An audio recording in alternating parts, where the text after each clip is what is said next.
always business pressure to go, hey, if you cut some corners or you kind of relax your standards, you can make more money and you can put out more records. But then I'd have to like be one of those mediocre pressing plants. What's the glory of running a pressing plant that everyone else can do the same thing? And then I'm just focused on price and, trying to compete on price. And I don't want to be that person. I'd rather, make less money, make the best records in the world, and people will come, they'll find us because there's always records that people put out that have to be perfect, and I feel like we're always amongst that discussion, and that makes us super psyched about coming in every day. That was a clip from today's guest. Everyone, welcome back to the show. There's in my journey of playing in music and also like business and stuff, there's all these people who kind of weave in and out of influencing me. And sometimes it's like, someone in the community or politics, and sometimes it's a business person, and sometimes it's someone from the punk scene who's also a business person. And today's guest had a lot of influence on me indirectly. It's not someone I ever met before, but from the bands that they played in, to the record labels they've done, to the pressing plant that they've built up, all of those things have been things that I've interacted with without actually knowing who was behind them, the person behind them. And it was just by like a total twist of fate that I ended up being like, oh, that's who that person is. And the more I looked into them, the more I kind of learned about their career path and just like their creative path. I was super interested, like, I really want to talk to this person. So a real happy accident that it landed this way. And also a reminder of just like what a huge impact people can have without even knowing you. Like, you cannot know someone directly, and the things that you do, the things that you're involved in can resonate with so many people in ways that you don't even expect, including some like, awkward punk kid in Calgary, Alberta, who, found a bunch of records and a bunch of record labels that changed his life. So with that, please, check this one out. I think it's real useful for everyone. And then subscribe, rate, review, all that good stuff. My name is Aram and this is One Step Beyond.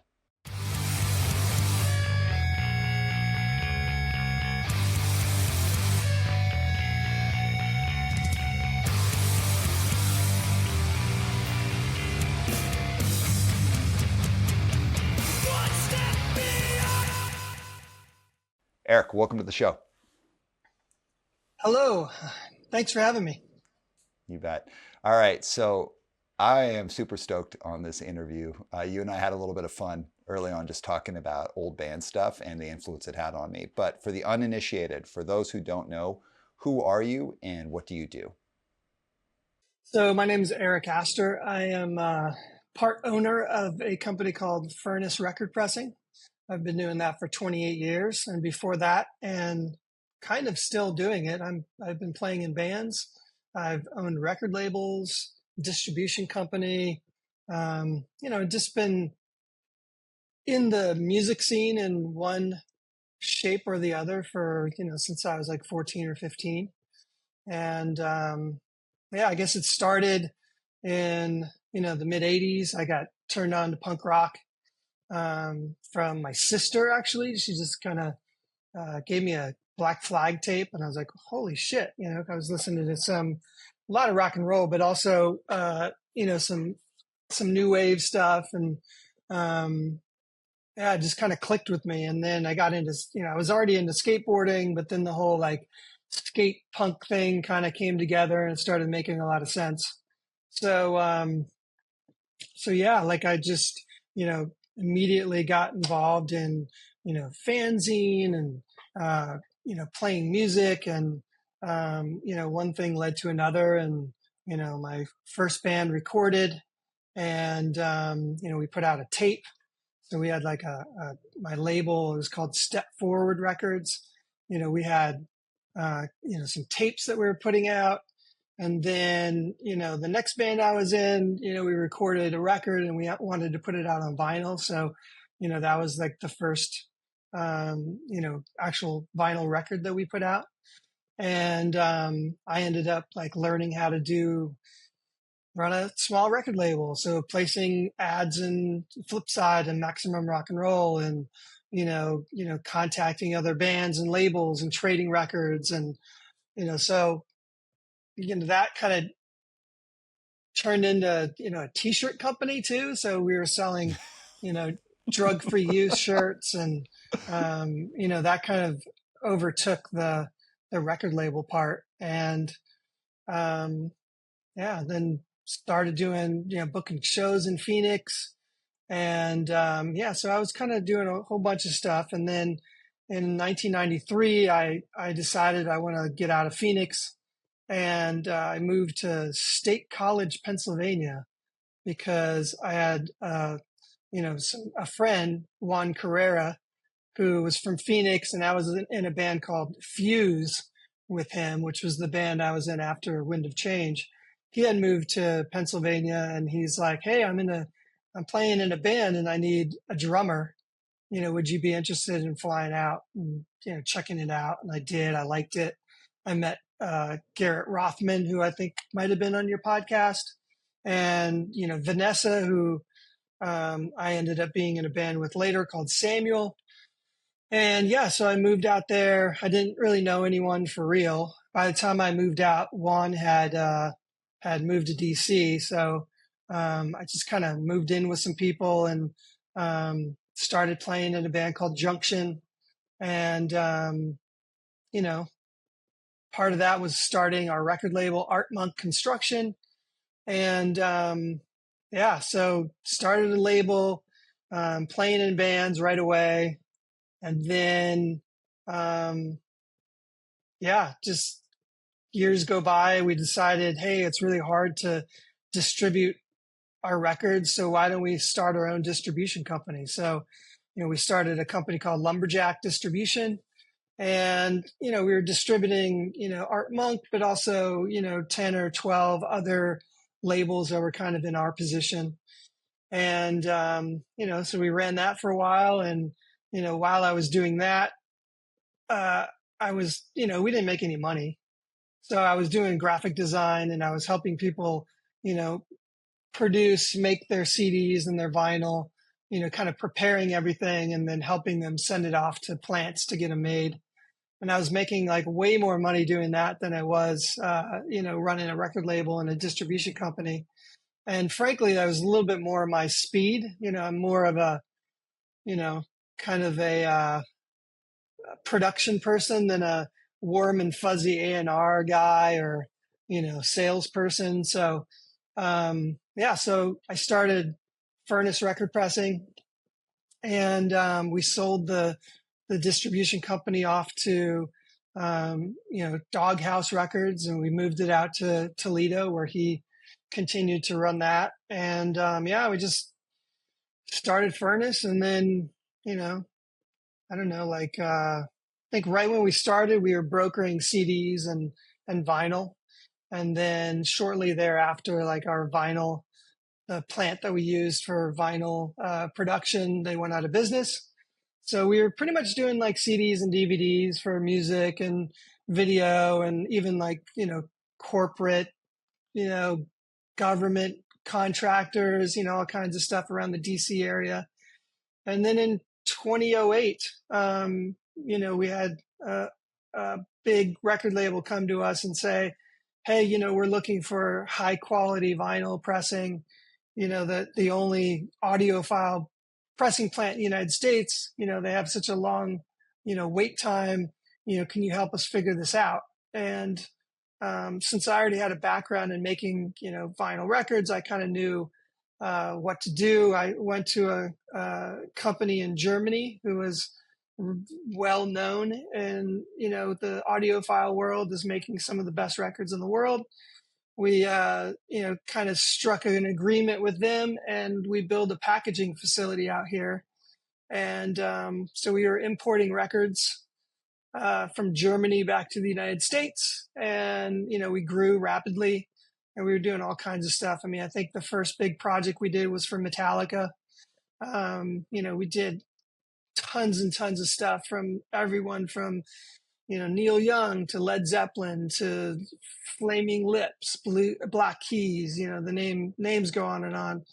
And then I guess 2014, 15, we started to see really vinyl just kind of exploded, and it wasn't just like rock guys, like older guys in their basements. It was, you know, people from all walks of life and all ages. And we started to see, you know, color vinyl and, you know, specialty vinyl and all that stuff kind of pop. And we realized, you know, we kind of had to break out and do something more than, you know, what we had been doing, which was brokering.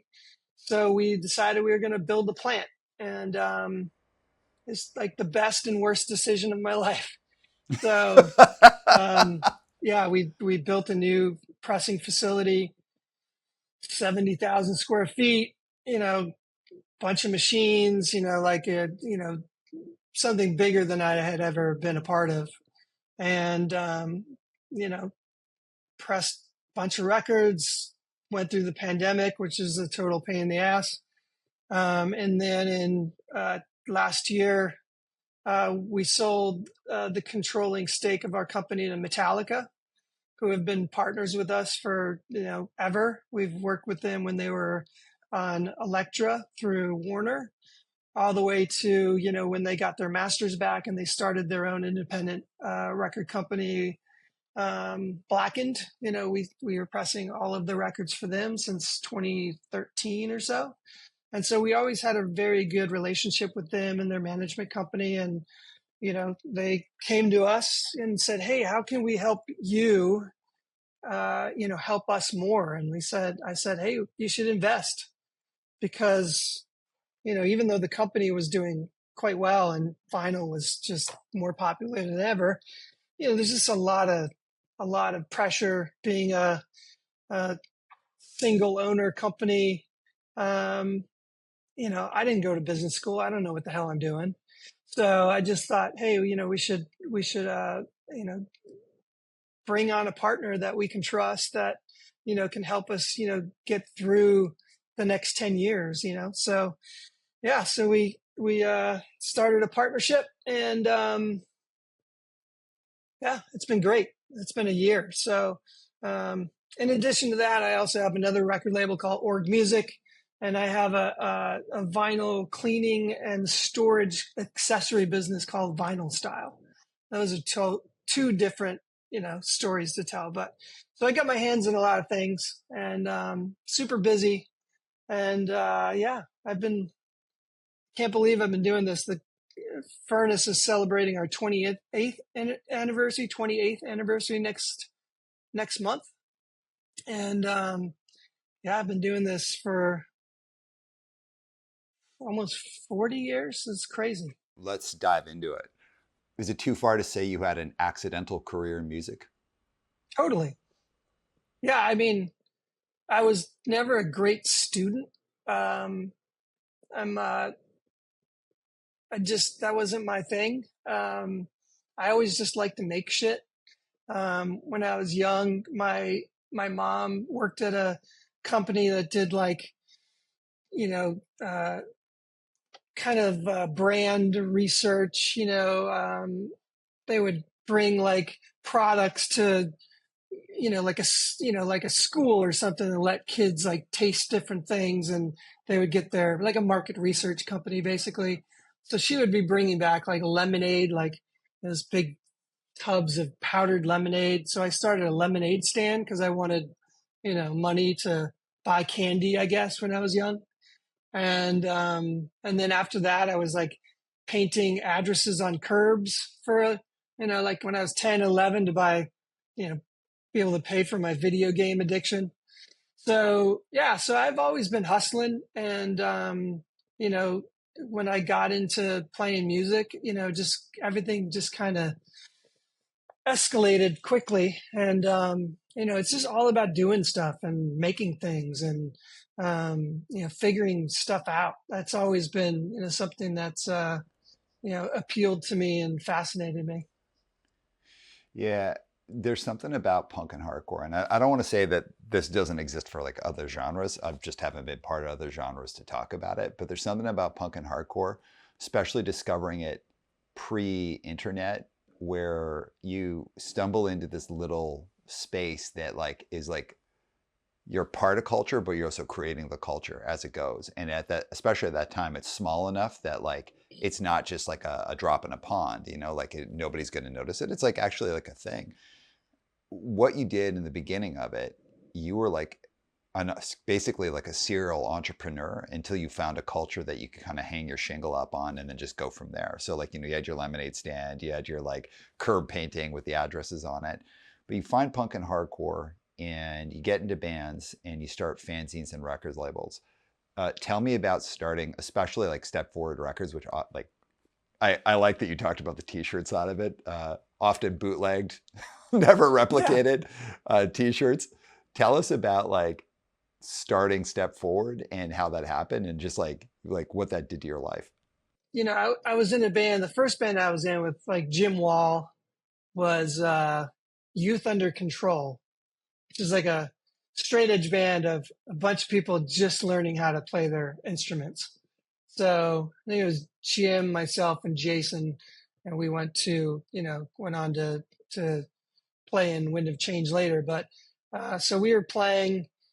We had like a good board tape from some show, and we're like, hey, we should release this on tape. So I think we roped in maybe the band Desecration and Last Option. I don't quite remember what the first tape was, but we put that out. We advertised the Maximum Rock and Roll, and yeah, it was just fun. I was meeting just tons of people, and um, just having pen pals. And back in the day, that was what it was all about. You like learned what was going on in other parts of the country, through pen pals and the monthly Maximum Rock and Roll issue or whatever. So that was just like the building the community part, which I thought was really fun and interesting. And we were kind of sheltered in Arizona. There wasn't a whole lot of culture going on in Arizona at the time.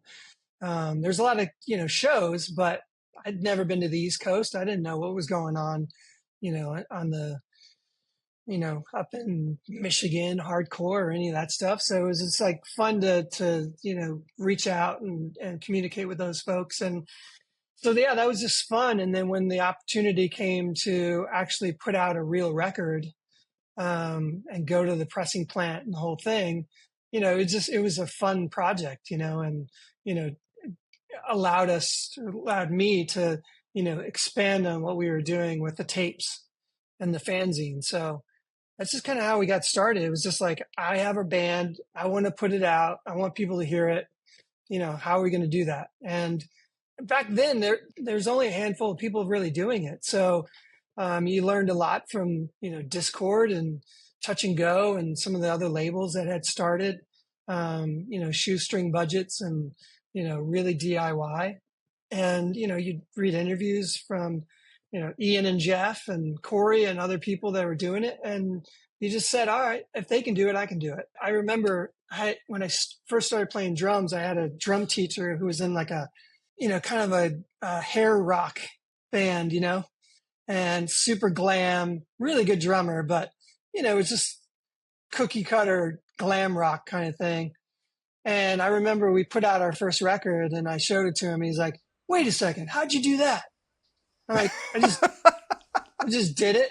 I just went to the pressing plant down the street and we recorded it. He's like, cause they had like all this equipment and they would play these shows and, they didn't have a record out. He was just blown away that we not only had a record out, but that he came into my room where my drum set was, and there was just like, tons of mail order packages, and I had my little desk that had all the stuff, and he was just totally blown away that that that part of the music industry, there was gatekeepers and there was people telling you what you could do, and they were in charge of your destiny. And I was like, none of that shit matters, man. Just go record, put out your own record and send it out. Who cares?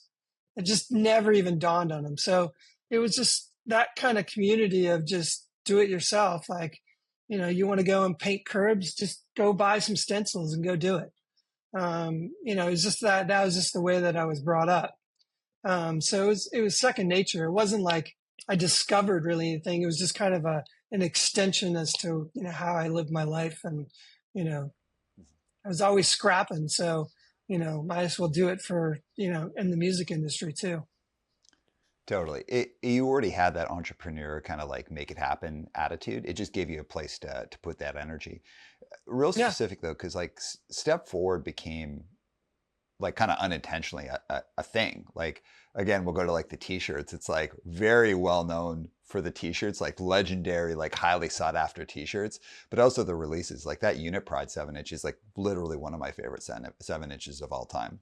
Um, so what was it like just being like a kid and actually having like to a degree like a viable business where you have people like sending you tons of mail order? Like how did you manage that? What did you do? Um, I mean, I just did it, cut cardboard, put records in cardboard and send it out. It was really easy. I mean, I didn't really think of it as a business because I didn't make any money. It was more of just like, it was just fun. I didn't have a business. I didn't really know how to make money. Yeah. And in punk rock back then, it was, kind of looked at as like you're a sellout if you made money. So, we mail ordered our 7 inches for $3.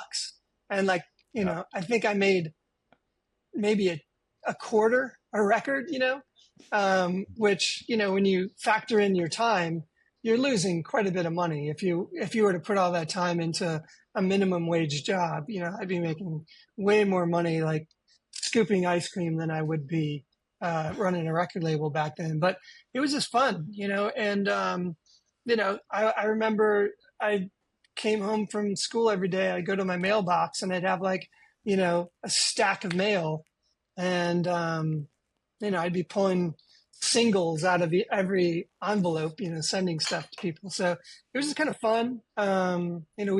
There's a couple of people that would come over and help me, like fill mailers and package stuff up, and I printed all the shirts in my garage and dried them in my oven. That's why they all kind of fell apart really quick.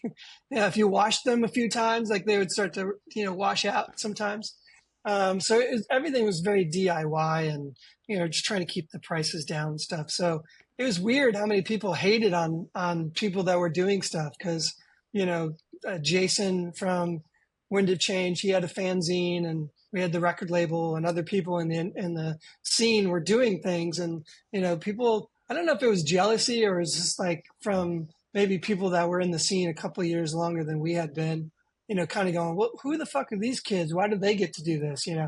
It was just, something we did, and we had a blast doing it. Yeah. Well, there's a bunch of stuff I want to hit on there. And one of them I want to bunt down the line, but that idea in kind of the culture that making money makes you a sellout.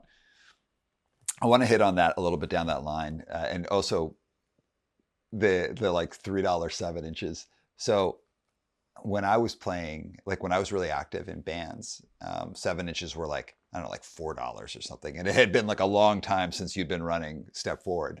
So like it had certainly not kept up with like how much you'd sell it, hadn't kept up with how much things had cost. But I remember the first band, they were a Canadian band, they were out on tour and they started selling their 7 inch for $5. And people were like, oh, like, how dare they sell it for $5? Like I remember thinking at the time, like, are you crazy? Like these things should be selling for so much more money. But it was Yeah. like the scene up to a point was like regulating all of that through like, a lot of like people recoiling, like, how dare you charge more than this for a show or this for a t-shirt or this for a band. And I myself was like certainly like part of that mindset up until a point where it's like, oh, when I started running a label and doing bands, I was like, oh no, actually I understand the economy behind it. But I want to push that back. I do want to hit on the Step Forward thing and how it's like, yeah, it was just for fun. And we were like baking shirts in our oven and all that stuff. Something that you did was a kid that I'm going to be 50 in August. It's like, oh yeah, like you say Step Forward Records to me, I can totally nerd out about the t-shirts, the records, like how things look, like the design of things. Say that to my next door neighbor, they'll be like, what the hell are you talking about? I've never heard of this before. And not only would they say I've never heard of it before, they probably would be like, you're insane that you're 50 years old, that you're still so stoked on this. I love the idea that someone could just do something that there was a kid with no intent of starting like kind of a business to make money, but just like, oh yeah, I just want to create something cool and fun, have fun with my friends. But something that simple can resonate for like decades and decades and decades later, even as itself is decrepit and falling apart. Like the physical product but then is like this sacred item to someone. It's like, I have the Step Forward straight edge shirt that's totally like Drug Free Youth shirt that's falling apart. I bring it out once a year to show to my friends, and then I put it back in its crypt. Like, that's amazing that someone could do that, and it could have such a huge impact. Just any thoughts on that before we keep going? I mean, I'm a big, like vinyl is an amazing format, right? So it lasts forever. There's,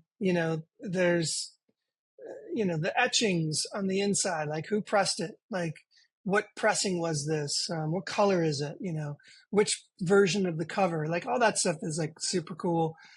But yeah, I didn't think, when I was putting out those records back then that, you or anyone else would care about them 35, 40 years later. So it blows my mind. But there has been this renaissance of straight edge, emo, punk rock, whatever from that time that is pretty incredible. I mean, I've been to a couple shows recently where, it's people my age. I'm 52, and, it's people around my age. And then all of a sudden, like 2/3 of the crowd are like teenagers and early 20s. And I'm like, how the hell did you even hear of this band? Right. So yeah, it's pretty crazy. And getting back to this whole like cost of a 7-inch, I remember the first, like I remember when Revelation hit and they charged $3.50, and everyone was up in arms, and I was like, as, as the guy that was like, doing mail order, I was like, 50 cents, like they're just going to get a bunch of quarters, and they, like the quarters are going to fall through the envelope and get lost, and then people are going to know there's money in there, so they're going to steal. I was like, from a logistic standpoint, I was like, the 50 cents doesn't make any sense. It should be $3 or $4, right? You don't want to be sending quarters through the mail. But yeah, no, it's just funny because I remember, I think it was Henry Rollins at some point. I hope I'm not getting this wrong, but they're basically talking about, indie labels and stuff. And, people were like, when he put out something on Imago, or I don't remember what label, but it wasn't like a, SST or something. He said something like, the only labels I've ever been ripped off from are indie labels. Like I've never been paid by any indie label. So if you're an artist and you want to tour, and you're going to take a month off from working and stuff, I mean, we all have bills to pay, right? So I don't think there's anything wrong with making a little bit of money. And like I remember a lot of people really got down on Zach, and when he got in Rage Against the Machine, and he blew up and made a ton of money, and I was like, wait a second, like this is a guy that's basically singing about what every punk band had been singing about, and trying to like enlighten people as to you know what's really going on in the world. And he's actually preaching to millions of people, and we're preaching to hundreds, maybe thousands. Like if we're doing this to kind of like better the world or spread the message or whatever, like there's nothing better than playing in front of 10,000, 12,000 people a night and preaching from the stage, like the politics that were important to us. So as I grew older and I realized what was going on, I was like, hey, if you can do things the right way, and be good and not rip people off and make some money while you're at it, and what's wrong with that? You talked about, at one point I was like, I wasn't really making a lot of money. You'd run multiple record labels, you'd done fanzines, you had this distribution thing, and then you realized, I could actually make a lot more money on the production side of this, which is what led you to starting Furnace. So tell us about that, like learning how to essentially like make money and do like a good job ethically of like making money with music through the production side, and then into the record label or into the pressing plant, because I'd love to hear that part of it. Well, so the whole idea of Furnace kind of started because I knew how to use PageMaker 1 and like early Photoshop and Illustrator. I had one of the first Apple computers, and had been kind of toying around on that for a long time, and did all the flyers of all the shows that I booked, and fanzine layouts and all this stuff, like really early on Mac computer. So when PageMaker came along, that was before InDesign and Quark, everybody. But that was I knew how to do that, and I knew how to get film made and proofs done, and I knew how to so just from doing a label, I learned all that whole process. And before that, I was doing like Ruby lift separations and type like the rub off letters and all that stuff. So I understand design enough mechanically to get all that stuff done. And at the time I was, you know, 23, and I didn't like living in my warehouse anymore, and I didn't like showering in my kitchen. There's just certain things that you're like, maybe I aspire to have a car that works every time I turn it on, stuff like that. So, when I said, oh, wow, I can make a lot more money, it was like, no, I could like get a modern day car and have a room at in a group house that, has hot water. Like that was kind of my thinking at the time. And I knew what labels were paying to get things made. I think they were all getting ripped off. And back then there was customer service was terrible at all these plants. So I thought, well, listen, I have a lot of volume, I'll get preferential treatment. I'll be able to give these folks better pricing than if they went direct. And, they get to deal with me as opposed to someone that doesn't give a shit. So, that's really just bare bones how I started it. I like a couple years before we had a bookkeeper come in to Lumberjack, and they're like, well, how much do you marking stuff up? And I was like, 25%. They're like, you cannot make money marking things up 25%. They kind of wrote down all the stuff, and they showed us like, because we were doing everything on consignment. So cash flow was always pretty good, but they basically ran like a report, and they're like, you are losing money. I'm like, oh shit. Like, you have to mark things up more. So, we just really started, I never really thought about that. I would just thought about like if I had money in the bank, like we're doing well. So, I just kind of learned along the way because, again, I didn't go to business school. I didn't really have a background in all of it. So you just kind of took that lesson, and I transferred it to what I was doing at Furnace. And that's kind of like, the progression from not knowing, doing things the punk rock way to, learning a little bit and actually like saying, okay, I need to actually have decent, profit margins, and I'm going to have people that work for me, and I have to make sure that I account for that and an office space and, all that stuff. So it was like, I was learning along the way. And if I went to business school, I would be where I am now, like 15 years ago.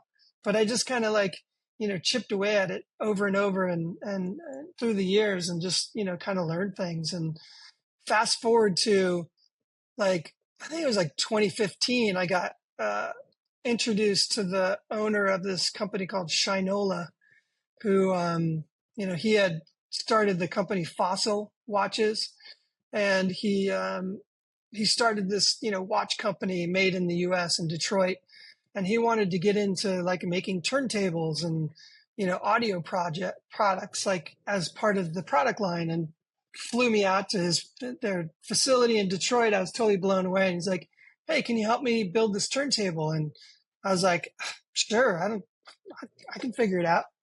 And I learned so much through that process, because I realized like even people that have lots and lots of money and have billionaire investors and all this stuff, they really don't know what the fuck they're doing.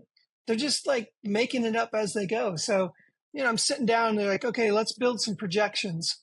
And like, they just start putting numbers on. I'm like, where'd you get that? They're like, you need to aspire to, you got to live up to, what you put on the paper. That's the only way. If you don't have goals, you can't do it. So it's just like, this is really like, everyone's just making it up. Like no one knows really what the fuck they're doing. At that time, I was like, if these guys who have all the money in the world, they're just making it up, I can build this pressing plant. So, it's really just been a bunch of like experiences like that have allowed me to, figure out business and, kind of eke my way into these different things. I have a question though. You said if I'd had like an MBA or went to business school, I would have been where I'm at 15 years earlier. Do you really think that? Because like my perspective would be just because you have a formal education in something doesn't mean you're actually like better at doing something. In fact, it might make you more risk adverse. Yeah, I think I've always been very risk adverse. And when I say that, I think that I've been super conservative and and the moves that I've made, they've always been very educated uh, decisions. So, I can look back at all the things that I've done and some people are like, whoa, vinyl, like in 2008, like why'd you get into it then? I'm like, well, I knew that industry. I knew the culture. I knew that it was coming back like way before a lot of people did. It, I don't know. Like, I just feel like from the money side of things and just the structure side of things, I think I've always been, I think I would have done the same thing, because I just feel like that's just in my bones. But I think I could have built structures faster and, Mm. positioned myself a little differently quicker. But you're right. I could have also like totally failed and become more aggressive in things and, failed harder, faster. But I don't know. I guess, we'll never know. But, there's just things that I've learned along the way that I wish I knew, earlier.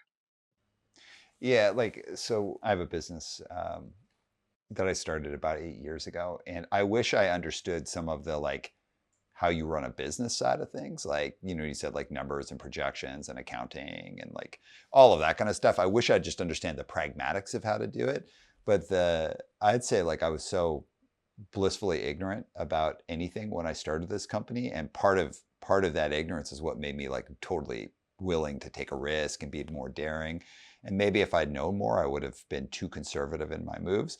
We're different industries for sure, Yeah. but like I always kind of looked at my lack of business background as being like a real blessing for me until it wasn't. Where I was like, I don't know what a spreadsheet is. What do I do with this? We all come from this DIY punk rock thing that was all like, it just seemed so genuine, and you had a band, you played, people liked you or they didn't. You went on tour, you put out records, they sold, they didn't. So I was always, like there was always like this in my mind, like business was like you had a product that people wanted. It was, there's a lot of value add to it.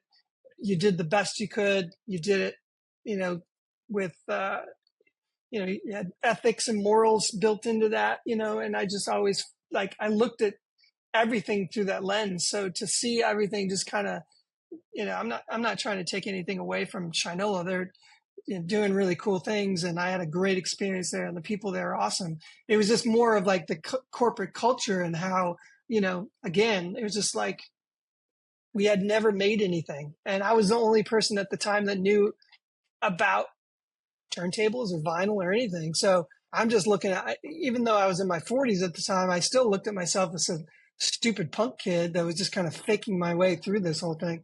So, it's just weird that they thought they could build this, division of their company dealing with me, who I was like, who the hell am I? So, yeah, it was just very strange. So, you learn, then you go, okay, well, I think I have more of a substantial, real, business and offering than, just coming up with a new division of a company that, doesn't even exist yet and thinking that you can get into, Saks Fifth Avenue and all these like high end places with your turntable. Like I was like, well, no, I make vinyl. People, respect the company. They know we put out really good products, and you know, uh, and I can probably build a plant and be successful. So, but it took that experience for me to have a little bit more faith and, you know, uh, yeah, a little bit more faith in what we were doing and what I had envisioned to actually pull the trigger. And up until that point, I had never really gone into debt. I never really had a loan, So, and that was like the conservative nature of me building a company and running a company, is I was always afraid of debt. And it early on it led to me not getting a lot of work because I didn't like getting paid late, from some of these places. So anyway, yeah, it is all a bunch of, everyone makes shit up, but I'd rather be on the furnace side of making shit up than the Theranos side of making shit up.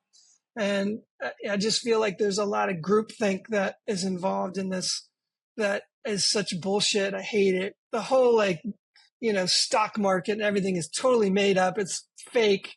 All of us, we get the scraps. The real people, like they're making tons of money because they control it all. It's all a big scam. But that's why I think like making shit, manufacturing things is one of the last few ethical businesses because everything else is bullshit. It's so much bullshit. Like what we do, even though it's vinyl, it's like entertainment. It's like making stuff and having people like back there running machines and putting stuff together. Like it's a tangible, real cultural thing that we're doing. And I feel good that we're doing this as opposed to, you know, I don't know, pushing numbers around and charging people fees for making or losing their money and all that stock market bullshit or banking finance, like that's just all a big scam. Oh yeah, man. Uh, for me, like starting a business has never been about, of course, it's been about like my family and making a living and all of that, doing something I'm interested in. But what I love doing is building stuff. I have always, ever since the first band that I was a part of, I like bringing people together to do something. And like my first band fucking sucked because we were little kids and we like jammed my parents' basement and we stunk, but it wasn't even about the output. It was about doing something with my friends or going on tour or putting out records or any of these things. And now for me, it's like, I want to do things that are cool. Like, I want to feel like whatever we do from a business perspective is actually good for our clients and makes a difference. But the thing that I really enjoy is like, I like building a team. I like giving people a good living, good quality of life. I like building things together with the team. Like I just like working with people. And so like it sounds like your thing is like manufacturing, making things. That's that like honest, like something that feels good to you is making things happen. For me, it's about working with people. Like I love people coming together to do something cool. And it could be packing records in someone's like bedroom for like 3 hours, or it could be like building a business. Um, let's go to Furnace though specifically. You said you were kind of like ahead of the curve, like you knew vinyl was going to come back. I've asked this to a lot of people who either run record labels or work at pressing plants. What do you think like brought people back in North America? Because again, for the audience, for anyone who doesn't know this, like when vinyl died out in the US, it did not die out in Europe. Europe still had a strong vinyl scene. So what do you think brought people back to vinyl? Why did it have this big resurgence? Well, it really never died. It was just kind of just went into hibernation. There was all these, there's indie labels and punk labels that were still putting out records.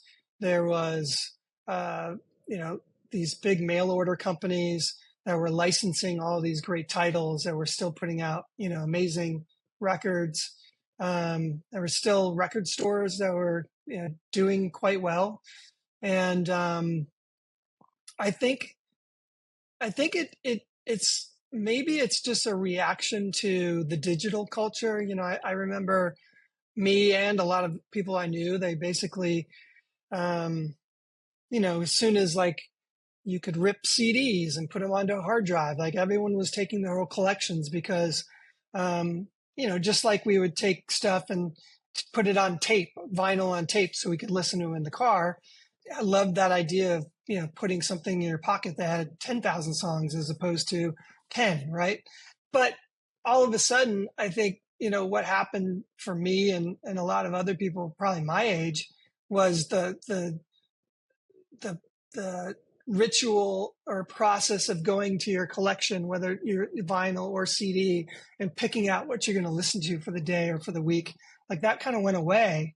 And I started to find that I was listening to less music, like less of a variety of music than I was before, because it just I would even forget like what was in my collection. So you just kind of end up listening to whatever you had, just got, or all the favorites, as opposed to diving deep into something a little bit more obscure in your collection. So I feel like something similar to that was happening. People just wanted, to go away from like this music with a little tiny little picture of the cover. That was the listening experience to, holy shit, you actually have, a record jacket with cool graphics, and, this whole process of sitting down and listening to an entire record, and not bouncing around, listening to music while you're doing yoga or landscaping or driving, necessarily listening to a song here or there. But I just think there's just that for people our age, that's kind of what we were hearing, is like people like, oh yeah, I get to sit down and actually focus on the music that I love. And then for younger people, it was just that had never grown up in the format. It was discovering tons of cool stuff like in their parents' collection, or the records that they could get very cheap used at record stores.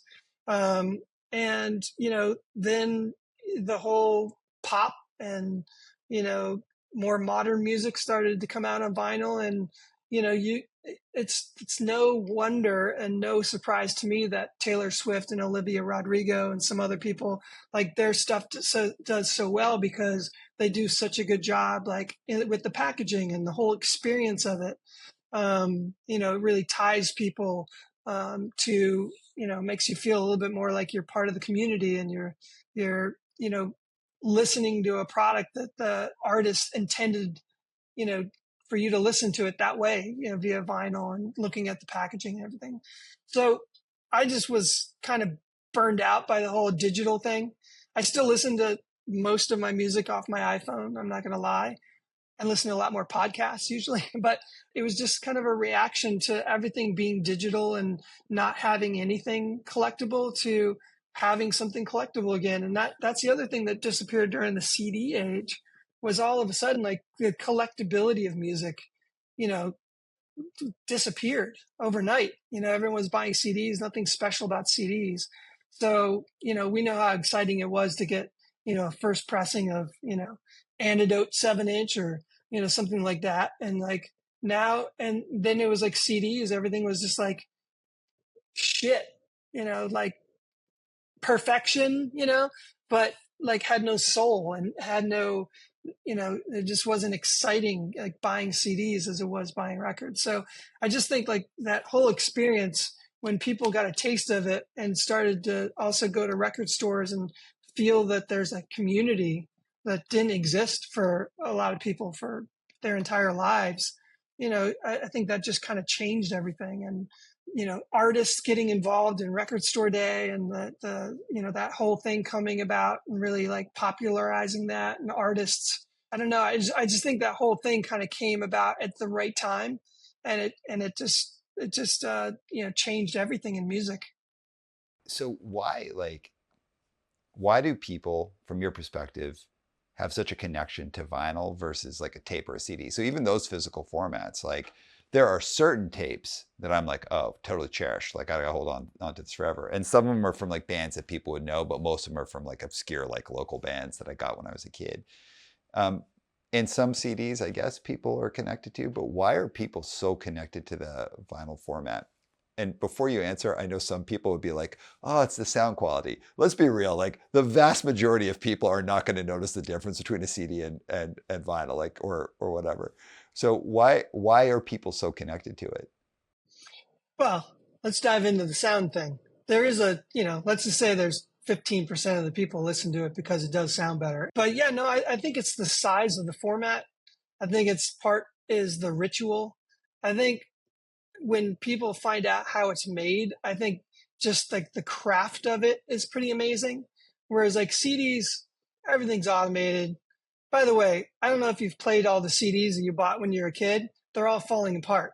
They all oxidize. They fall apart. Vinyl lasts forever. I think it's the ability to do some amazing packaging. Just everything about the look and feel of it's way cooler than a tape or a CD. There's so many people that talk about the ritual. Like I got a really nice espresso machine a couple years ago, and usually I'm all about convenience, but like this, the ritual of grinding and blah, blah, blah. Super fun, it's like part of my morning. And there's a lot of people that find just joy and, of the process of playing records too. So I don't know. I just think it's a mystery to a lot of people. Like, how the fuck does this even work? Like, if you think about it, like stylus and a groove making music somehow. So yeah, I just think it's like it's a very unique product, a very unique, format, and I think it's just for a lot of people, they're just blown away that it even works. Like, I still can't tell you how and why it works. I mean, can, but it's voodoo. It's really cool. You did mention it, and like if you don't want to go into it, it's totally fine. But if you want to go into the science of why it sounds better, because like nothing does sound like vinyl, and I do believe most like most people aren't. That's not what they're there for. But I'd love to hear anything you want to share about why it sounds better. Well, I'm not a scientist, but there has been studies about like listening to analog music, the way your brain processes analog sound waves versus digital sound waves. Like, there was a study of like people listening to the same music digitally versus on vinyl, and their blood pressure went up when you listen to digital music. It's this, and it's been described as like if you're near lights like that super like 5,000 Kelvin bright white light versus like a warm light, like it just messes with your head. I don't know if it's true. I mean, some scientists say it does, but I definitely, especially when you listen to it on halfway decent equipment, to me it sounds better. But that said, I listen to most of my music digitally because I'm always on the go.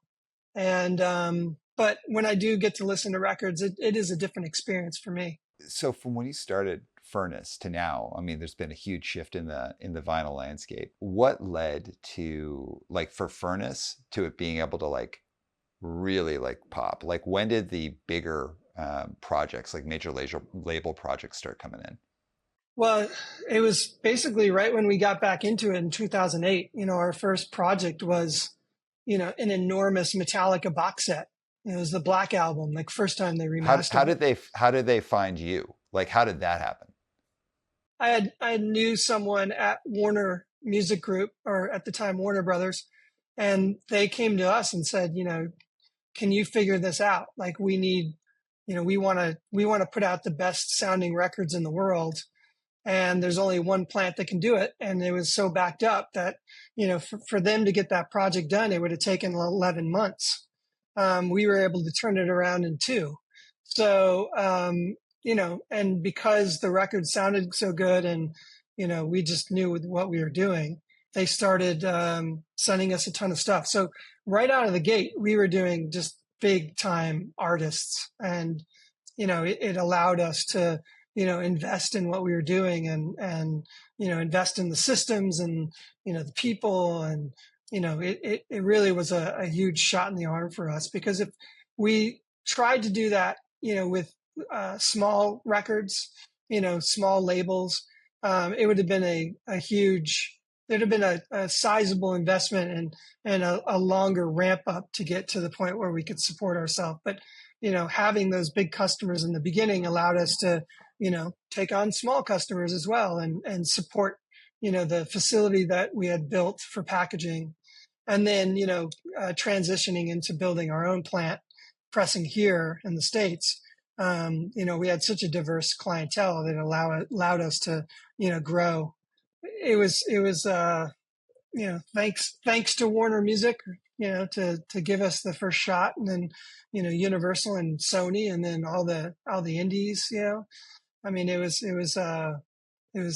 someone from like an indie background. Like, I really thank the major labels for sending me all that work in the beginning, because it allowed us to build what we did. And how did you actually like build up the plant? Because like were you buying presses from like old presses basically? Because I don't believe people weren't making presses at the time, Yeah, right? yeah. So when we started building our plant, there hadn't been a new record press built, like an automated record press hadn't been built since the early 80s, I think. And the machines that we got, we actually found, and this guy in Mexico had them, and they had been sitting in a storage garage for 20 plus years, I guess. And they were the same machines that the folks in Germany were making these amazing records on. So we thought it would be a good idea to buy a bunch of dusty old machines in Mexico, send them to the UK to get refurbished and bring them back to the United States. And by the time that whole process was over, people were making new presses again. So, um, so it was kind of, but I always tell people it was like the best $1 million mistake we ever made, because we got to know those machines inside and out, because we were constantly fixing them and trying to make them run. And then when the company that, started to make that same model, but new, we bought a bunch of those presses. We were the only plant in the whole world that actually self-installed those presses, because we knew the old ones inside and out, and we knew every bolt and screw and valve and bushing that was on those machines. So so it actually worked out in our favor, because during the pandemic, when no one could like fly and come and fix machines, like we were totally self-sufficient. We were killing it through that period of time, while there's a lot of up and comers that were really having a hard time because they didn't know how to fix machines or set up machines, and they couldn't get anyone to come and do that. So we were very fortunate to have gone through that process of buying those old machines and learning them from the ground up. So how did you get like a workforce? Like, you decide to start this thing, you like refurbish all these machines. Like, how did you find people to actually like do the work? So when we were mostly doing like CD work and had a lot of hand work, we went from trying to hire musicians, never works out. And they went to like office temp people, to work release, to special needs, and then like it was just it was so hard to get people to actually do the work and come back day in day out. So we were talking to one of our local printers, and they did a lot of hand work, and I was like, where do you find everyone, because we just have a hard time. And he's like, oh, you got to talk to this guy. He's like, he runs a temp company, and it's all folks from the Vietnamese community. So we started hiring from his temp agency, and it was like, honestly, like if we didn't have that crew of folks, like I would have never started the pressing plant, because it's all intensive hand work and hand assembly, and everything is high touch. And without having an amazing dedicated workforce, like you just can't do this work. And we found great allies and amazing crew members amongst the Vietnamese community. And then we just kind of taught everything ourselves. So we have Allie Miller, who's now our CEO. She started before vinyl, and she had been in the CD game for a long time, and she just learned everything she needed to know about vinyl. Mark Ryder, who's our president of manufacturing, he's just a smart guy, and he learned everything he could throughout the process. So he's now been able to train and impart wisdom onto everyone that works for us now. And it's not a job for everyone, because there's not a lot of people, especially younger people. I don't want to sound like a boomer, but this kind of work isn't as attractive to younger people. I'm generalizing, but that's just what we found. So, mostly it's, kind of, little older or scrappier young people that do this work. And I feel like, the way that we're able to keep an engaged workforce is like through, our whole lean manufacturing philosophy. And one of those points is, tap employee genius and mutual respect. And we have a motto here that best idea wins. So if you come and you're on your first day and you have a good idea, and you can save us time, money, or effort, like your idea goes into effect immediately. It doesn't have to come down from a manager or anyone. It's like, It's like, you have the best idea, you work the hardest, you do the best job, like you're going to be rewarded. So, it's all about, respecting each other. Like we have like a no asshole policy. Like, you just, it's not because I don't want to work around assholes, but it's really about like, just showing everyone that, we're a team. I don't use the word family because that's kind of bullshit, even though a lot of people have been with us for a long time, and I feel very close to them and I really appreciate them. It's all about like, hey, you're going to, you know, if you're going to come in and, bust your ass for us, then, we're going to treat you the way you deserve to be treated, and vice versa. I expect you to, have a lot of pride in the company and what you do. And, if we all do that and we celebrate each other's wins and, help each other out when we, kind of falter, like, we just become a better company. So, that's kind of how we, built the workforce, how we retain people. It's always a struggle, but I just feel like we're in such a better place than a lot of companies because, we get a lot of people that, especially from the Vietnamese community, that are, they're new to the country. They move here and they come here first and they're like, hey, people have told me this is the place to work. And that, that's awesome. So, yeah, I just feel like we have a cool thing going on, and there's a lot of people in our industry that had come to us and ask us a lot of cool little ask us about things that we're doing because they hear like we're running such a cool shop and such a lean and efficient and productive place. So um, that's what we really focus on. So I have a question around like I guess customer service is the way I'd phrase it. But again, for background for anyone listening who doesn't know about vinyl or even know about putting out records is like an impossible task. And I mean from like an artist perspective, because like it's not just like you write a cool song with some cool lyrics and like you're off to the races. It's like you got to have a cool song, like Right. great song, great lyrics, but then your artwork has to be awesome and it has to be recorded well, and then it has to be mixed well, and then it has to be mastered well, and then when you send it out to get done, the actual print of everything has to like do the art justice. And then when it comes to vinyl, it's like some vinyl is like amazing and feels like amazing like vinyl, and some of it feels like kind of like shitty plastic. Putting out a record from start to finish is like one of the most complex things, and it's really dependent on every single person who's going to deliver a part of that record of doing a really, really good job. So on your side of like the production side, also it's like people need their records for tour or to hit release dates, and musicians are, I don't know, musicians are difficult. I want to be really kind about it. So how have you like managed your business relationships and your customer relationships? Well, I think the first thing you have to do is say no when you can't do something. Uh, I I never I never want to take a job that I don't think that I can nail because it just puts us in a bad light, puts us in a bad position.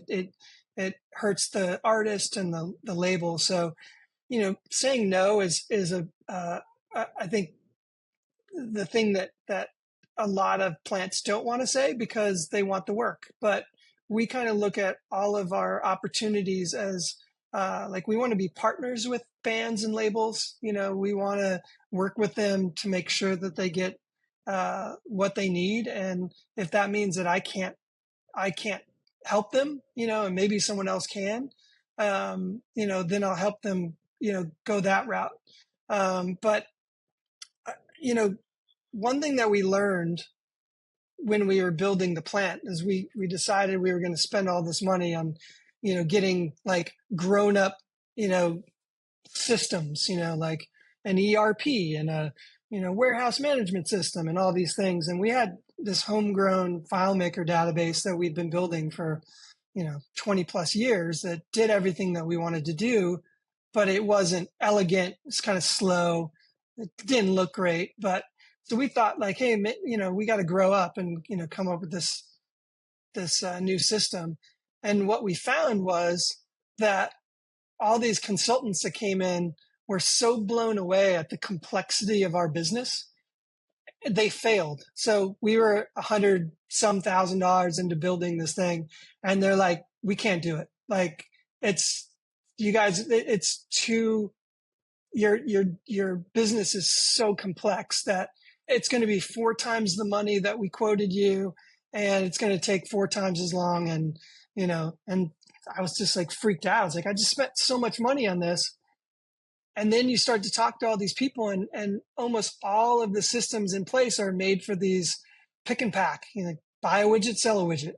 And there's complexity to that. But in order for us to be good at customer service and manufacture something, of quality on time, you need to be super organized. And I think that's where our strength is that we've been tailoring our systems for multi-component manufacturing for a long time. So what I mean by that is we did a box set a couple of years ago that had 42 items inside, right? So we had to manage 19 different CDs, the sleeves, the jackets that go in the CDs, 5 different albums, all their jackets, lanyards, laminates, posters, all of a sudden you have all these components that have to get put together, but they also have to be made, inventoried, moved, assembled.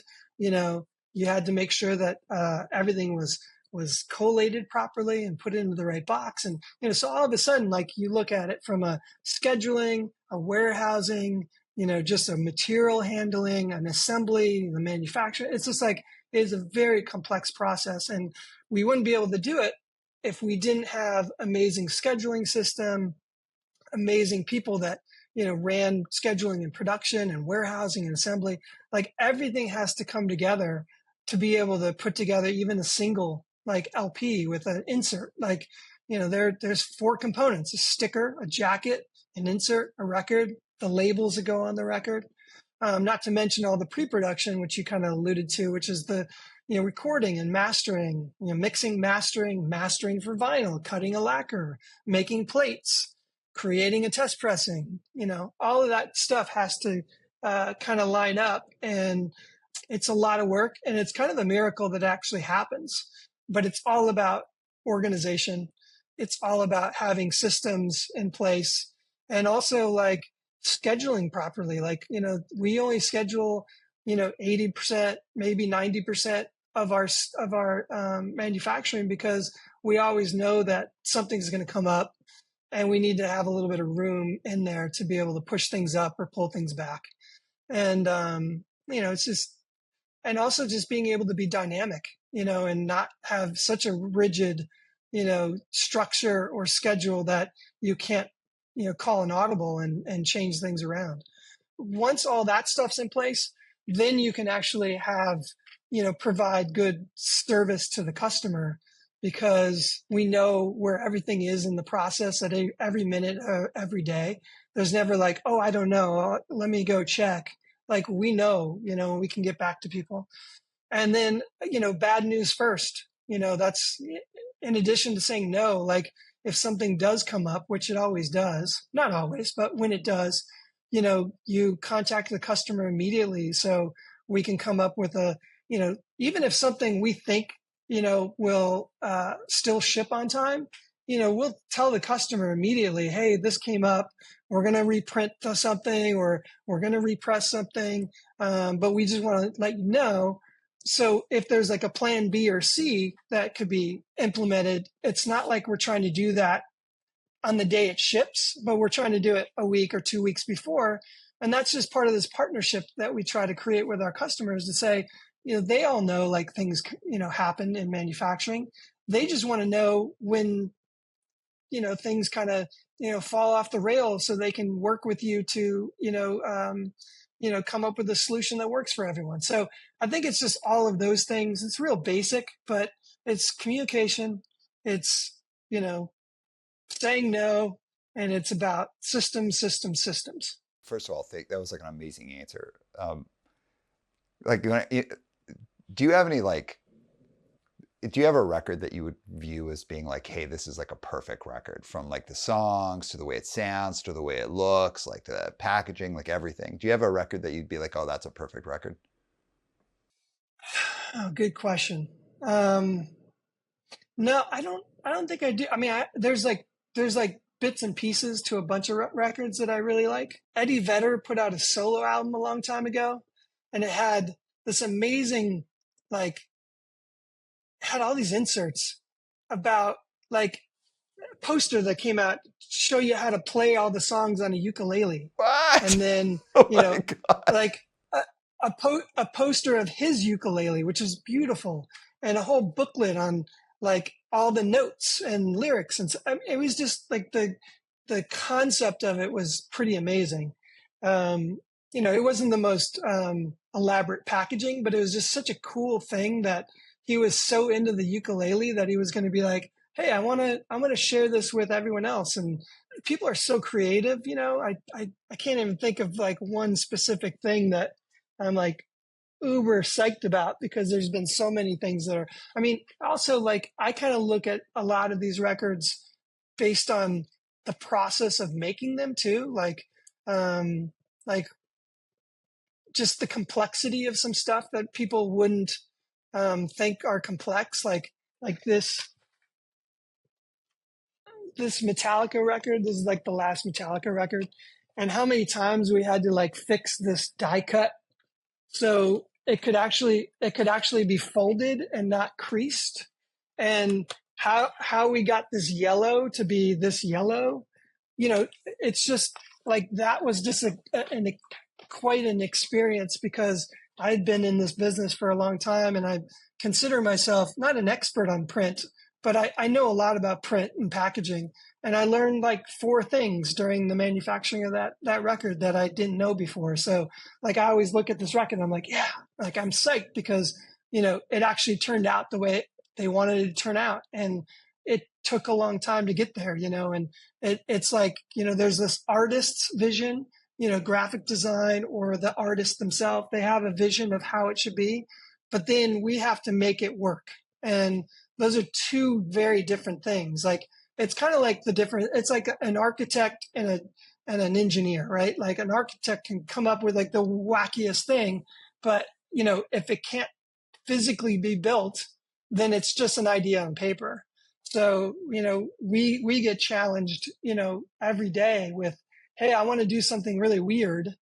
Can you do it? And, it's fun to be able to, do that research and deep dive into some of these engineering issues that go into making a record that even after all this time, I'm still learning. So I kind of look at my favorite records based on that, because I'm so immersed in it. And that makes me more excited sometimes than going out and buying a record that I didn't make, because I can appreciate the things that we've done more just because I've been so intimately involved in them. Yeah, like it's a like an actual miracle when a record that's like perfect or near perfect exists, because like in a lot of ways the writing of the songs and all of that, it's just so subordinate to every other thing that could make that record not as cool. Like, and it could be a degree off of Yeah. being perfect, or like huge degrees. Like think how many records are like good records. Like, yeah, it's like actually like cool songs and everything, but they're recorded terribly, or the packaging sucks, or the vinyl's flimsy. It's like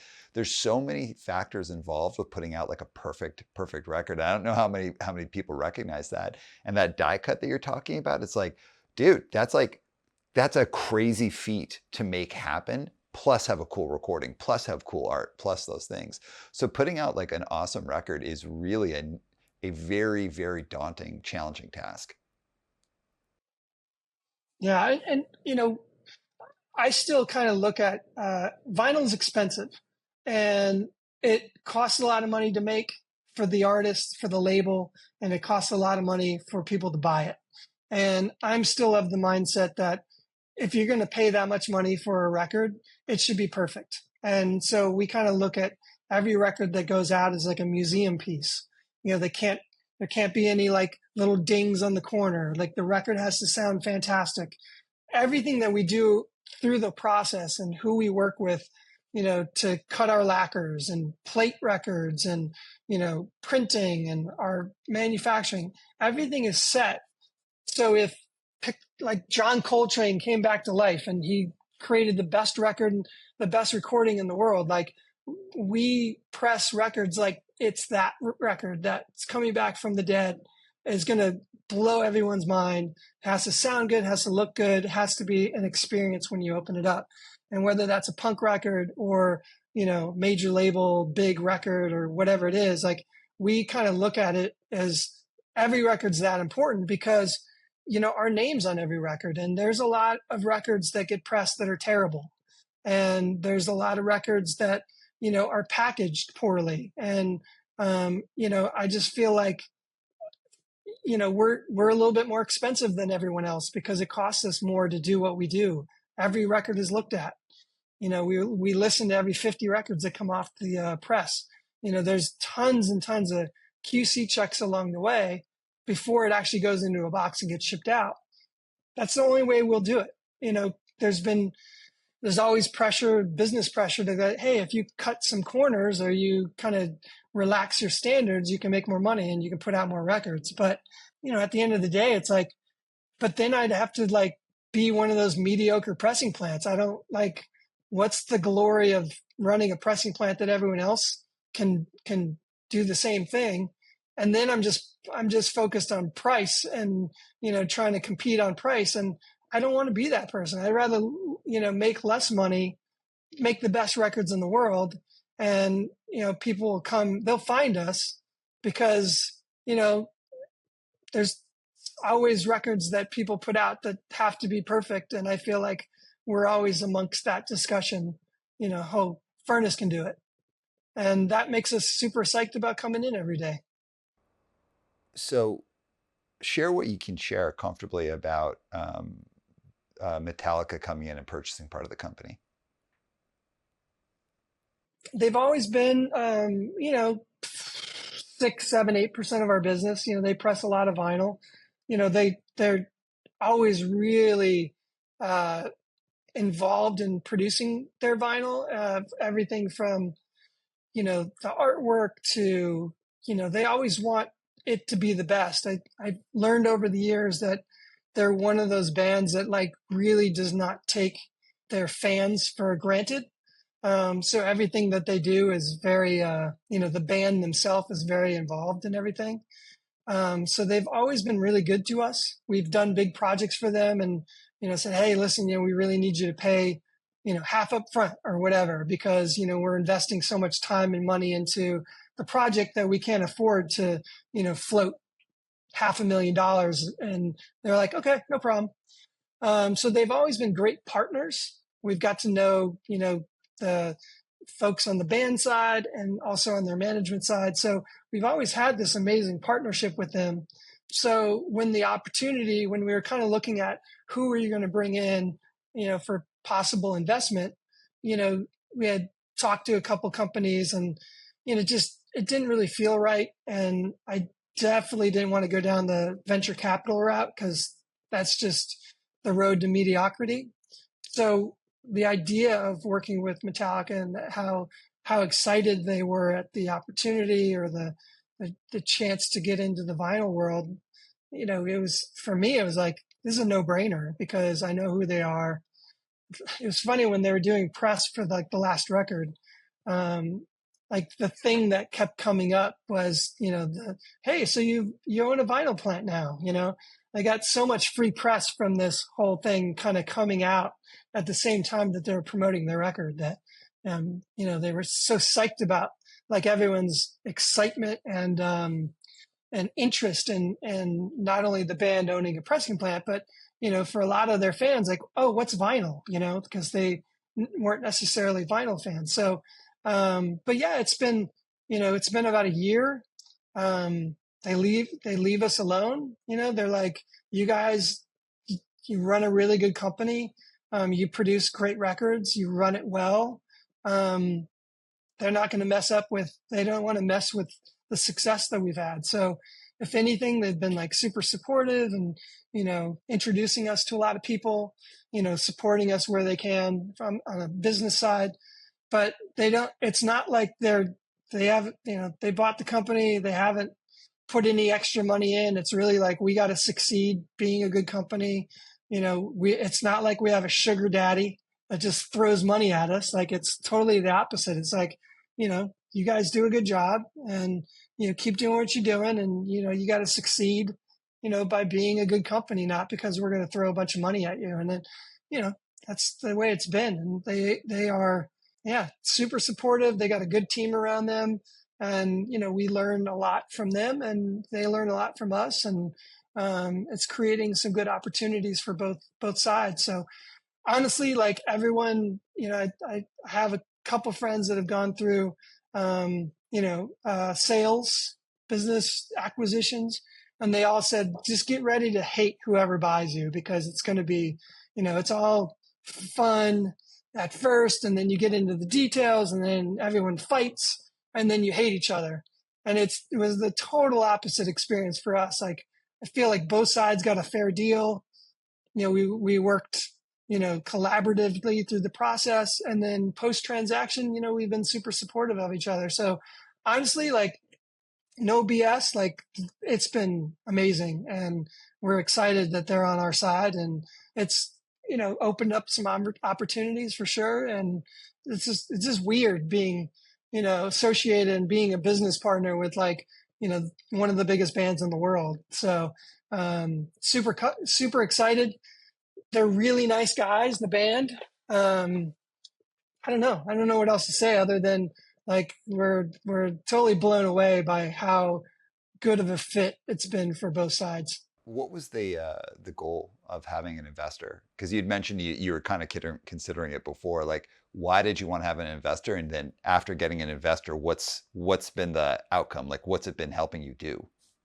For me, the biggest thing has been, just taking some of the stress and weight off my shoulder. Even though we've found a lot of success over the years, like, I still was every day, like, it was really hard on me. I don't handle, that level of stress and responsibility all by myself very well.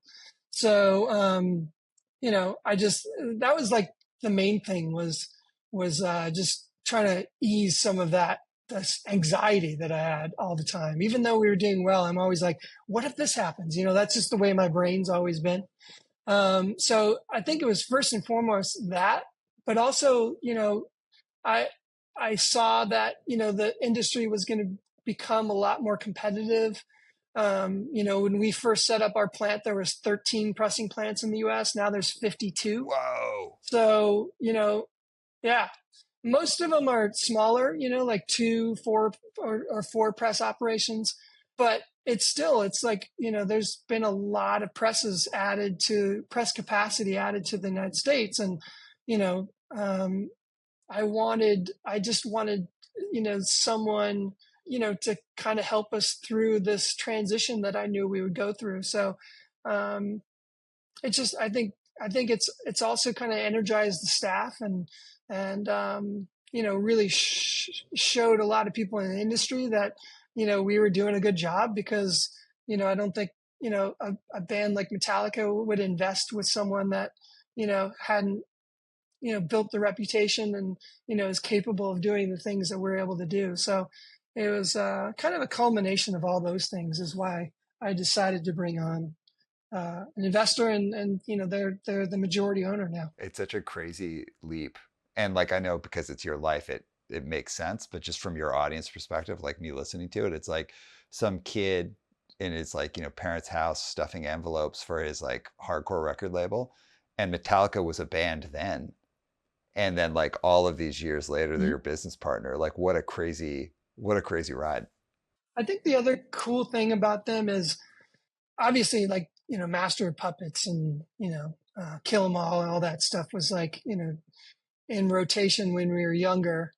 And the fact that they were covering Misfits records, I mean, they come from that world. Like, they came from, that metal and punk world. But more importantly, they've always been fiercely independent. Even though they were on their major label, everything they did was very independently focused. And the way that they kind of created that thrash scene, out of nothing, and the way that they hustled and stuff. I mean, that was very reminiscent of, what punk rock was doing back then. And just the way that they, ran their record label and their fan club, and, they have like their own recording studio and their own headquarters. Like everything's very DIY, and Lars in particular is very hands-on with everything from, everything that is laid out for packaging to merchandise and everything else. So, from our experience, like, they kind of share the same ethos, independent, DIY ethos, even though they do it on such a huge scale. They're so intimately involved in everything they do that it's kind of similar to what my experience has been. So there isn't like a cultural divide in what we're doing. It's like they get it, and they've done this for way longer than I have. So so it's we're kind of very connected in the way that we run our businesses. Yeah, like even as like a throwback that maybe people listening to this wouldn't know, like Metallica resisted doing music videos until one. Like they didn't want to be a part of that whole world, and then even when they did it, was with great reticence and like a high level of like artistic control. Metallica, it's a real. I like that you say it's like DIY because I go into the idea it's like DIY is only this teeny little thing. It's like now like you can have like a huge like massive kind of machine behind you, but you can still be in the details and really focused on things and making sure the details are there. And like Metallica is, I just think like one of the coolest stories. And especially it's like I was like a legit little kid when I was listening to Metallica, and all these years later, they're still doing it in much the same way. And that's like an amazing story. Yeah, there's not a lot of bands that last this long, and it's we've gone to several shows, since the whole deal went down, and just being in a crowd where you have like 60-year-old grandfather, 40-year-old son, 15-year-old, grandson, It's it's just crazy. seeing, and yeah, like, it's a very diverse audience, like both, gender, race, age, like it, it is a melting pot at those shows. It's pretty interesting to see, and how relevant they've kind of remained over the years, and they still put on a great show. So I think they're one of a handful of bands that have been able to do this, and for the last 10 years, 11 years, 12 years, I don't know, they've done it independently, and yeah, it's pretty cool. All right, so we're heading towards the end of the interview. I want to just do a quick dip back and kind of more the linear story. Um, so you'd started all your stuff out like Step Forward and doing all those things, had your first taste of doing like a little indie business, moved out to Pennsylvania, ended up playing in bands out there and starting Art Monk Construction. And I don't want to spend too much time on it, but Art Monk was quite different than Step Forward. I mean, it was artistically different. It was like seemed like it's quite a flip to it. But one of the things that stood out to me about Art Monk and that I always really liked about that record label is every record looked like it was supposed to be an Art Monk. Like there was like a real like sense of personality to the record label. So Art Monk, was that a thing that had more intention, or was it just something that just kind of happened?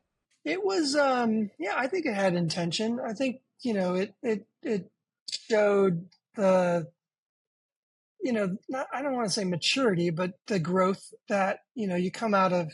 And I don't want to diss on Straight Edge, but, it's everything kind of looked the same. Everyone's wearing the same clothes.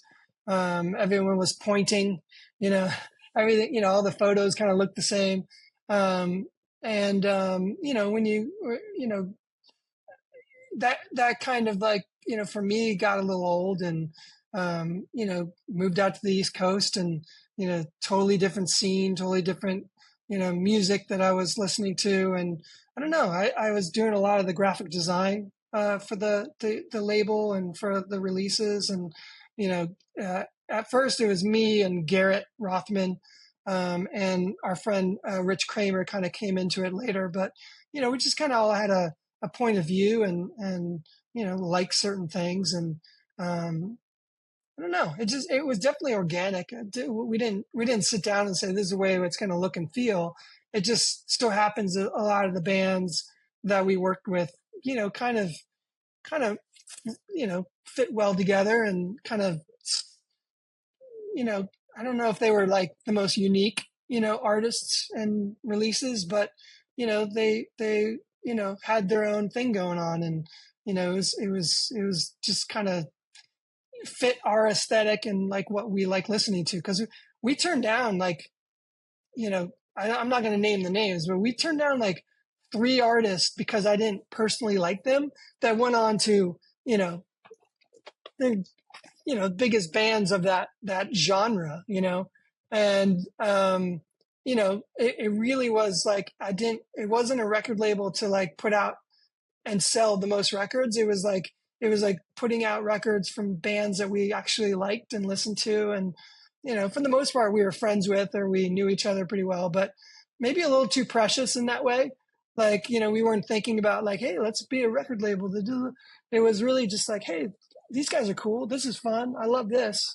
So that was kind of the way it was conceptualized and ran, for sure. What's the story behind the name Art Monk? Well, that's Garrett came up with the name, because he liked the Washington football team, and Art Monk was a star receiver, and it does cool. It sounds pretty cool, Art Uh, Monk, and then we kind of threw the construction because it was all about building shit and doing things. So it's kind of something silly, but it just is unique too. Like no one else had a name like that. what I liked about the label a lot at the time, like I liked the releases. Obviously like the Lincoln Hoover split was like absolute classic. I really when I said this to Garrett, he seemed a little surprised. I loved that Glendale single. I thought that was like amazing.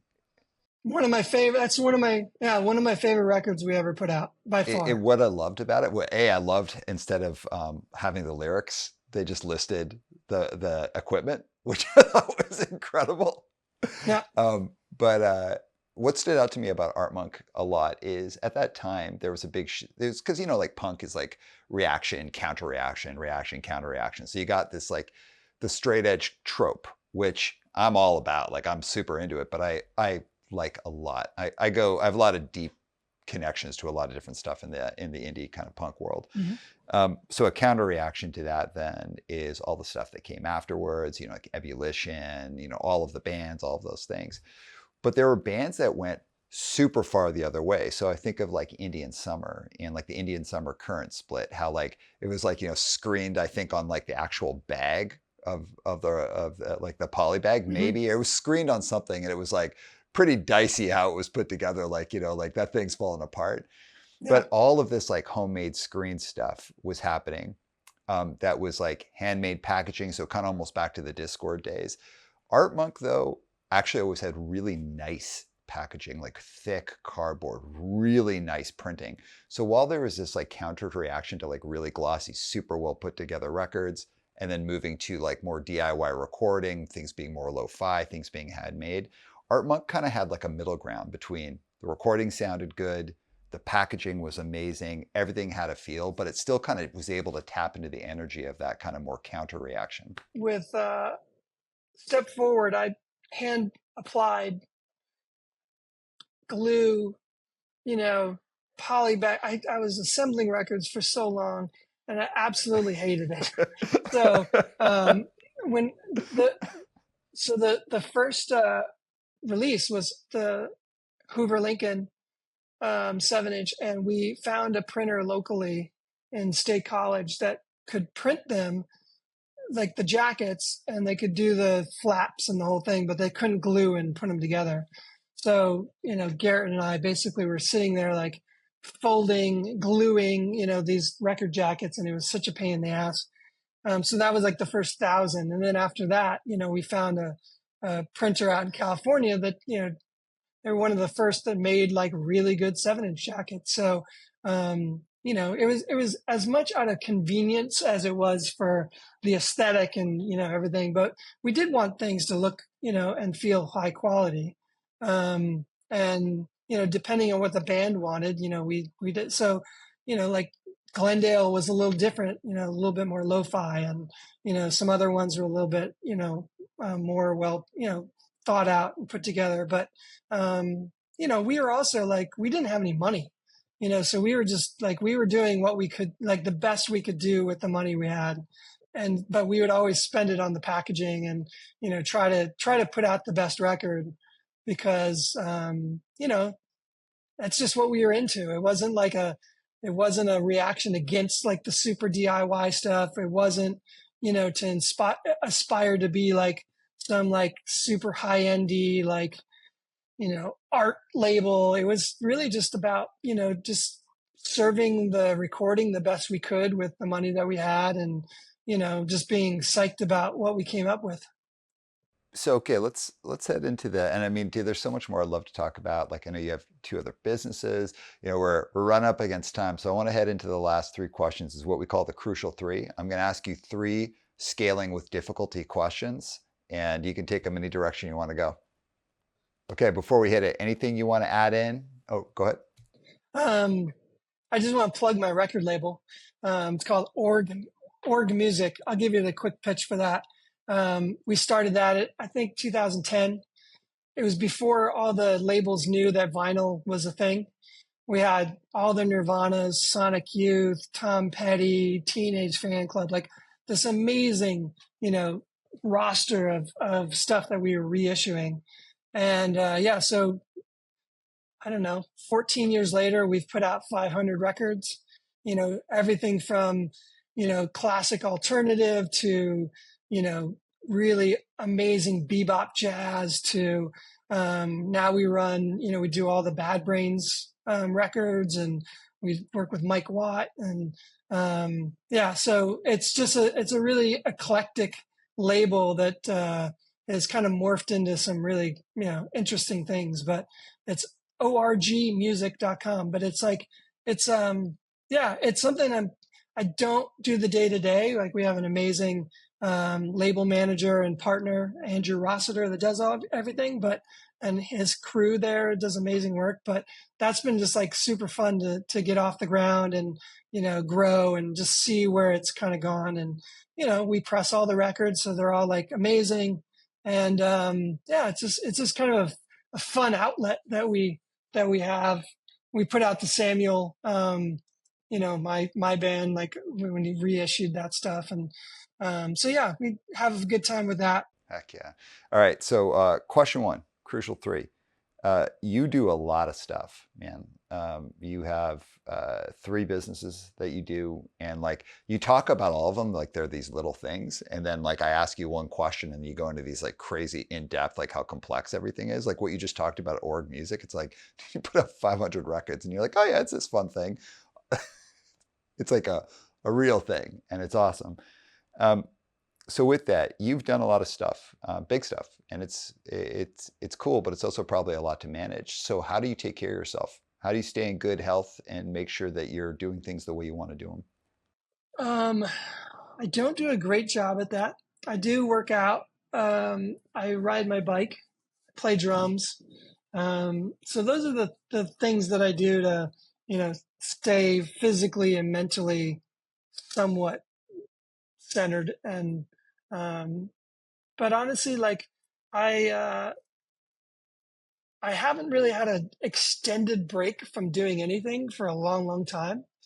I just bought a camper van. I'm just building it out right now, and it'll be interesting to see what happens with that, because I'll be able to do long road trips. I've always wanted to live in a van down by the river, so I'm going to have my chance to do that. But yeah, I think I need to. That's what I need to really work on more is self care. I always kind of put that off. So got to do more. But I do ride all the bikes: mountain bike, road bike, gravel bike. Do stuff on the river. I like drum. I don't know. Hang out with my family, my dogs. All right. Second question. What's one thing like, and I'm talking like career stuff now, and maybe I don't know, maybe just life stuff, really. But like you've built up all this stuff, and I really loved how you're talking about building up Furnace, how like you built up like the people who work for the company, and you went to a specific community, and you built like a really cool company culture. Along along that way, you probably had a lot of moments that tested you. So when you've been tested, what's one thing that you learned about yourself that you didn't like? You're like, nah, this is not a good quality in myself, or it's not a good way of acting. What's one thing you didn't like that you had to work on? Definitely a quick reaction. Like, be honest with you, I've always kind of worked out of fear. I think it was instilled along, like when I was young. Like I've always had money anxiety because my mom was single. She scrapped. Saw that kind of struggle.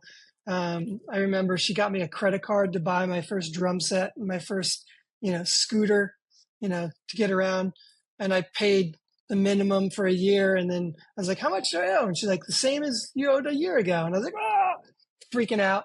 So I've always kind of had this weird relationship with money, and so I've always been had a lot of stress and anxiety around it. So, and I take everything so personally sometimes that when we mess something up, I'm like, ah. So I think it was just a combination of things, just reacting to things negatively as opposed to stopping, thinking, and being more constructive. And I think that something that I've really, improved on over the years is, trying to be a little bit, calmer and cooler, collected, because at the end of the day, you realize like everyone's doing their best. No one's making mistakes, or no one's making decisions to screw up. I realized later in my career that the only way people learn is to fail, and you got to let them fail, and you just have to do your best to kind of manage the fallout of that.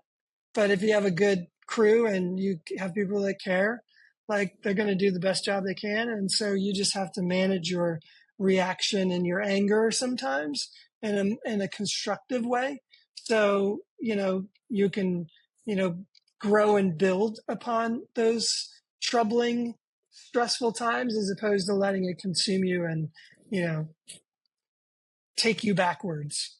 And still something I'm working on, but I feel like that's been my biggest struggle, and where I've focused the most on growth.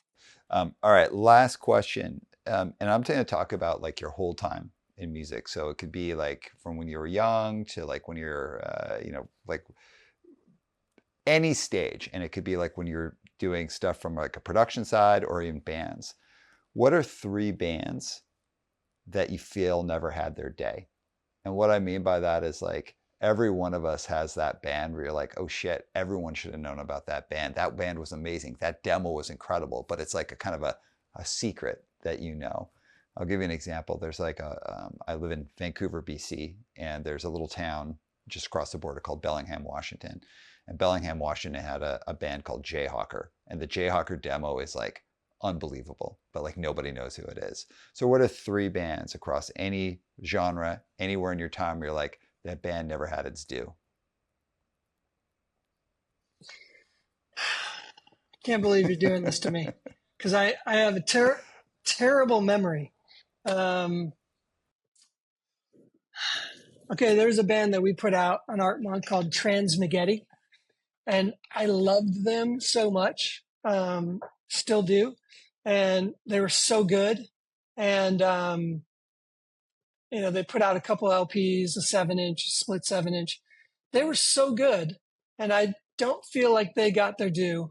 They're really good live, you know, great songs, great vocals. Um, so I would say them. I would say Pitchfork, which I guess some people know who they are, but I love Pitchfork. I thought they were one of the greatest bands. I still listen to them all the time. Obviously, they went on to do great things with Drive Like Jehu and Rocket from the Crypt and that whole thing. But like Pitchfork was amazing, and maybe like Squirrel Bait. Um, Squirrel Bait was amazing. Again, like there's people that know who they are, but they were like so different, interesting. Um, they were doing shit that no one else was doing. They were like kids and they were making like amazing music, like way ahead of their time. And obviously, like, you know, whoever went on to Slint, they found great success. But Squirrel Bay was just one of those bands that were hard to categorize. And, um, you know, never got to see them. They broke up before you know, I was, able of the age to go see them, I guess. They were just amazing. So I can't say that those are like the three bands that I like the best examples, but they're the three bands that kind of came to mind right away when I say like I'll mention those bands and they're like, who's that? Most people just don't know who they are, and but they made a huge impact on me. Oh yeah. Pitchfork 7 inch is my best friend's favorite 7 inch, and like he goes on and on and on about it. So I love that. All right, listen, man, that is we've come to the end. This was really cool. Like I had to hold myself back from nerding out on certain parts because like there's just so much shit that I want to go like, let's talk about this thing. And like everything you've done is like covers so much ground. I really appreciate your time. Anything you want to say as we're closing off? No, thanks for having me. Yeah, I just want to. I guess the only advice that I give to like bands, small bands, up and coming labels and stuff is like, just have fun. The one thing that I learned, I was in this band, Samuel, and, we were like, you know, thought we were pretty good, in the early to mid 90s. We were playing a lot of shows um, but we took it so seriously. And I think we had an agenda, we wanted to be like, we thought we were good, and we thought we should play big shows and put out a record and blah, blah, blah. And it was just kind of like, I look back at those days as like, we had such an opportunity to just have the best time in our lives. And we had a good time, but we were trying to achieve something as opposed to just enjoying the moment. And I feel like if you're like, so we got back together during COVID, like every other band did, and we've been playing shows here and there, and we're having such a good time because we're middle aged. We don't have an agenda. We're looking at this as like great like mini vacations every time we go and play a show, or we just love each other. We still have great relationships after all these years. So I would just say, like, if you're gonna run a label, like, have fun, like the people you work with. If you're gonna be in a band, like the people you're in a band with, have fun, don't have expectations. Because all those bands that, like, have huge expectations, like, then you're just miserable through the process because you're like, why isn't it happening, or why is it taking so long, or what? Just I think, like, if you're good, people will find you, and if you want to put out good records, like, people will find you. But just, like, do it because you love music, do it because you're enjoying the process, and it just becomes a way better experience and something that you look back on with fond memories. Because you know I did a lot of stuff that I look back and I was like, that was kind of miserable. Like, got to do it. It was fun. Toured the country when I was 17, but like, we were like, we didn't all like each other, in the van after a week or so. And, we didn't realize like what a amazing opportunity that we were having, being able to drive in a van across the country and play to kids, you know, of all, it was just amazing. So anyway, that's all I got to say. Have fun. Don't take yourself too seriously. Listen, man, you rock. I really appreciate you. Great conversation. And everybody, please check out Samuel. Great, great band. Super glad you're playing together again. Check out Org Records, check out Furnace. And then also, like, if you're dedicated, check out Art Monk, and then also check out Step Forward. Listen, man, you rule. Thank you so much for your time. And everybody, I'll see you next time on One Step Beyond.